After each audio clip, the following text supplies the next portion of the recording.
кызматта болобу болбойбу, кайсы маал эмне эч кандай неме кылбаган бул саясатчылардан Мадымаров Атаган Кижанбаевич.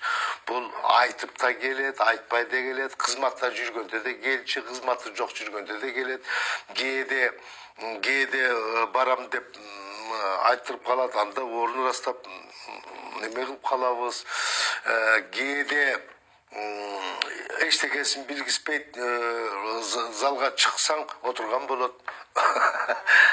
Анан чыгат, алдагы өзүңөр билесиңер, Атаган Кижанбаевди баардыгы билет.